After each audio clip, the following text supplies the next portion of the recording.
যেই ব্যক্তি বা যারা কোরবানি করবেন প্রত্যেককে এই তিনটি মৌলিক শর্ত জেনেই, এই তিনটি মৌলিক শর্ত মেনেই আপনাকে কোরবানি করতে হবে। যদি এই তিনটা শর্তের কোনো একটা শর্ত না থাকে তাহলে আপনার কোরবানি হবে না।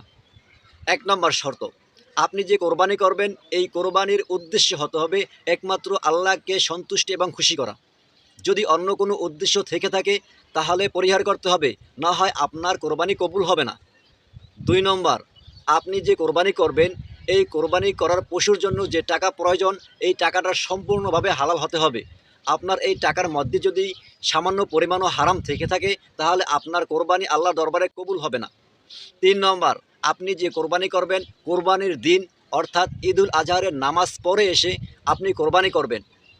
এর আগে যদি আপনি গরু জবে করেন বা পশু জবু করেন বা আপনি কোরবানি করেন তাহলে কোরবানি বলে বিবেচিত হবে না বা আল্লাহ দরবারে কবুল হবে না। সুতরাং এই তিনটা মৌলিক শর্ত পাশাপাশি যেগুলো মাসলা মাসাইল কোরবানি সম্পর্কে আছে সবগুলো ভালোভাবে জেনে বুঝে আমরা কোরবানি করব, তাহলে ইনশাআল্লাহ আল্লাহর দরবারে কবুল হবে। অন্যথায় আমাদের কোরবানি আল্লাহ কবুল করবেন না। সুতরাং আমাদের সকলকে সকল মাসলা মাসাইল এবং শর্ত মেনে জেনে আল্লাহর দরবারে আল্লাহর উদ্দেশ্যে কোরবানি করতে পারি এই তৌফিক আল্লাহ দান করুক। আমিন।